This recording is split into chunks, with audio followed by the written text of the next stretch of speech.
Hey guys, this profile pop-up is for Leonardo. Now that's a nice picture looking straight forward at us.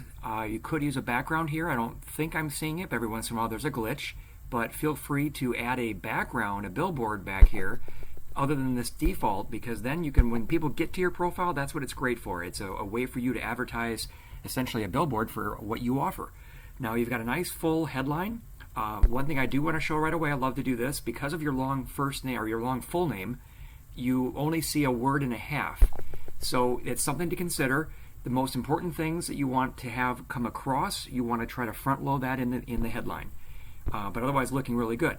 Now here, I'm wondering why you say the word profile. I hadn't looked at this, but you see ahead of time, but you see how that's all we get on the app. And notice too, here's a little hack, guys.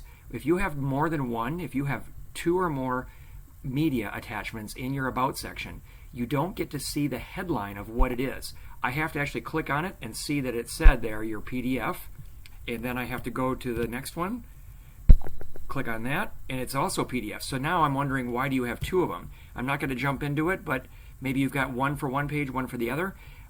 Try to keep it down to one page, and even then, I'm not a big fan of attaching a CV or resume here in the About section. It's one more reason, the reason being, it's one more reason why if somebody opens it and looks at it, they may rule you out. Nowadays, you have to match exactly to the through the ATS and to a specific job. If someone gets your resume and it doesn't match their job, you're going to be out of consideration. Now, LinkedIn, it's more forgiving, but that's another little tip. So here, you know, your profile, your objective, I see kind of what you're after here. Maybe put that in capitals, the word profile, and say my profile. What about profile? This is your profile. So, you know, maybe say about me in capitals, and then say I'm persistent, etc., etc. But you know what? We don't necessarily want to know that. We want to know what you can do for us.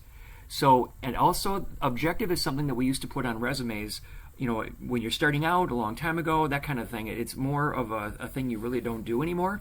So the same way in LinkedIn, the saying the word objective, I would rather see this is what I've done. And the question I have is, what have you done and for how long? So I glance at this here, and electrician, less than a year, 1 year, 2 years, more about construction, electrician, another 2 years, repair, maintenance. You know, you've got a really good long history here. There's lots you've been doing, there's no doubt. Now look at this. If I look at your top most recent position, your current one and your most recent one, these right here, what we're seeing on this page, this is what a recruiter is going to look at. That's all they're going to see. And they're going to want to know, what have you done lately, right? What have you been doing? So here you're saying responsibilities. I've really actually just recently read some research that says when a recruiter sees the word responsibilities or responsible for, it's a major turnoff. They right away start thinking, oh boy, here we go, and they almost don't even want to look at it. So be forewarned, instead of saying responsibilities, the ideal thing you can show here is your results. What have you accomplished? And notice too, you don't have anything for your current job. Electrician there, if you want to get found, that headline is a huge thing, but also so is the content inside your position, especially the current one. Give us the results, give us contributions, metrics, $, pound sign, percent sign if you're in the US for the $, whatever currency you're in if you're elsewhere. So again, it's a lot of text here. You're going to want some bullets. Break it up. So that's in general. You know, your education is here. Reminder, guys, what do recruiters look for? Well, it may start right here, right? They're looking at the name and your picture first and foremost, also then the headline. If that catches their eye, they read the headline more maybe, then they're going to jump down here. They want to maybe, it used to be said that the number one thing recruiters look at is this About section. I'm not so sure anymore. Any recruiters out there, chime in, let me know, but I am not convinced.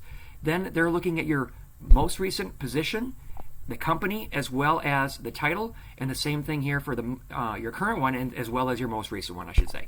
So anyway, that's what they're looking for, guys, in 7 seconds. Research was proven and validated back in 2018, just last year. So make it pop, guys. You got to have that information right there. Jump right out. I love the fact that you've got all 50 skills. You've got some recommendations. I would maybe talk about that. Talk about the best part of your skills. If you've got 23 recommendations, talk about the best things from there. And guys, I love to say this. I always look for it. Turn off the competition. If you're open for new opportunities, you don't want to show the competition. Anyway, guys, I went to a 5-minute one. Last time was only about 2 minutes. Let me know if you thought this was good, because I went into more in depth, but I'm trying to give you guys the most value possible. Let me know what you think. Please leave a comment. Thank you so much. Have a good one.